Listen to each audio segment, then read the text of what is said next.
Bryan, how are you? I'm all right, Donald, and yourself? Good, you're in the car. You're in the car. Yes, I am in the car. It's been an interesting couple of days, and I'm in the car right now. But I'm ready to get things started. Well, and thank you for not driving while doing this. I appreciate it. Yes, of course. Don't zoom and drive.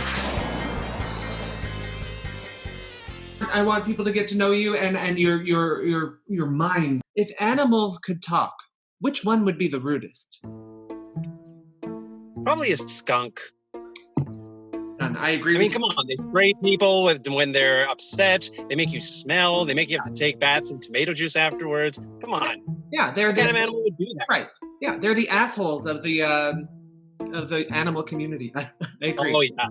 Oh, absolutely. Which body part do you wish you could detach, and why? Ooh, that's a hard one.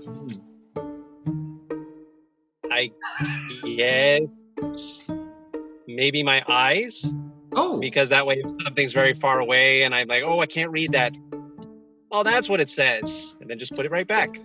It's great. I didn't even expect that. I think I immediately go somewhere dirty in my head, but good for you for keeping it separated. And this, I guess, is a question everyone has always asked, but if you could have dinner with any currently alive person in the world, currently alive, who would it be? With a currently alive person in the world. Just because I think he'd be a really cool person to have a dinner conversation with, President Obama. He's such an inspiring person. Yes, Obama. Such an inspiring person. And just the way he talks when he's not in conferences, he just seems like a real, just normal person who just you'd want to have a nice meal with. He seems like a normal, cool guy. I agree. Okay, Bryan, we're going to go right into the show now. People know what a Bryan is, and we're going to go right into the show. Here are the rules.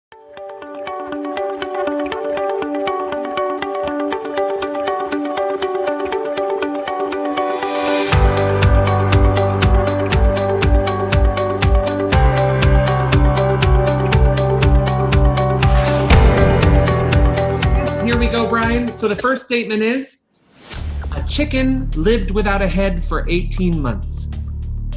Yeah.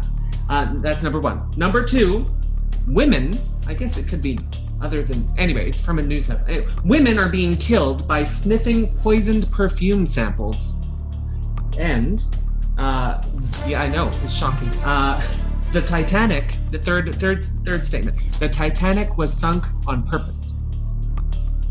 There we go. So, I've said your three statements, Bryan. What are you thinking? What's going on in your head? Well, some of them seem kind of possible. I've heard one or two of those statements before. The questions I have regarding some of those statements I'm already thinking about. But I think I have a good idea, but maybe I'm wrong. But I'm going to take a leap of faith and let's go for it. Go right into it. They're very not what I was expecting, but I think I got this. There are people in your trunk of your car. Just a heads up. As long as you know. Bad neighborhood. They're stealing your stuff. Your trunk's almost empty now. Anyway, but thank you for sticking with the show. Okay, here's your chance for your three questions, Bryan. Okay, so question number one is regarding the statement about the Titanic. Okay. Now, it was reported by several people after the terrible incident happened that it was a mistake. It was just that the Titanic was going much faster, and and that it was just because they were going so fast they didn't have time to swerve away from it.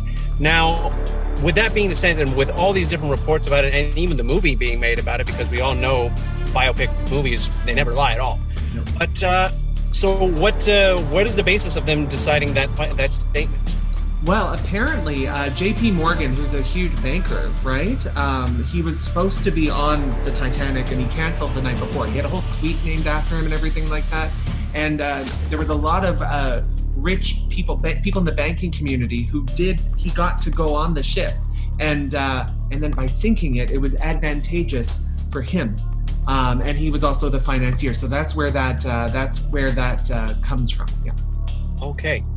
The second question I have is regarding the perfumes. Mm-hmm. Now, Is this a relatively fresh statement? The reason I ask is because have they figured out what is causing the women to die from it? Is there a chemical compound in the perfume itself, or is it something else within perfumes that's making them die? It's intentionally being poisoned. Like it's actually active poison ingredients in the perfume. Okay, wow, it's terrible that someone would do that. Crazy, the world we live in. Yes. And I guess in terms of the chicken with the head being cut off, because you see videos all the time about chickens with their head come off, the bodies are running around and running around and running around. That all the time. Yeah, I don't see those videos all the time, but they do exist. Now, where I'm going with that is most of those videos tend to cut out after a few seconds of just seeing the body flop around. How did they did someone just leave the camera running on, or did someone actually like time it after cutting off a chicken's head to time it up to that cutoff point? Well, I guess I don't want to give away too many details about the information, but it became remarkable that it was being documented for such a long period, right? Like at some point you go, wow, let's keep track now and see how long this lasts. And all the way to 18 months. Wow. Yeah. So you've had your 3 questions now, Bryan. Yes. And now we have reached the moment of truth. You have to now tell me which one of these statements was true. I believe of all the 3 statements, the one about the chicken head seems the most plausible. That's your final answer, Bryan? Final answer? That is my final answer. Well, you are correct. Absolutely, you win. Anything but except personal pride.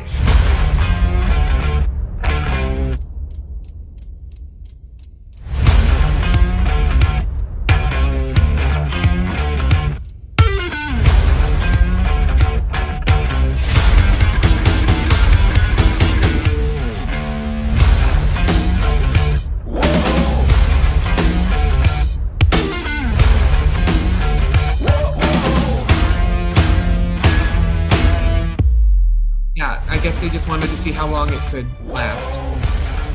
You gotta wonder what makes someone decide to try to do that.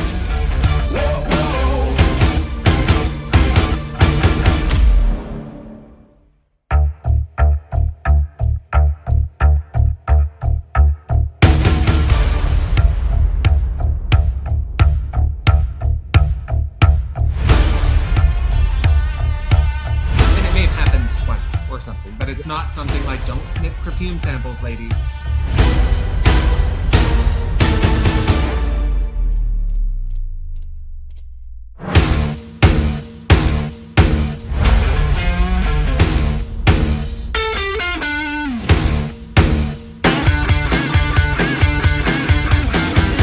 Bryan, thank you so much for playing my game show. I hope you're doing well. Thank you so much for having me. This is a lot of fun, and it's really great to see you again.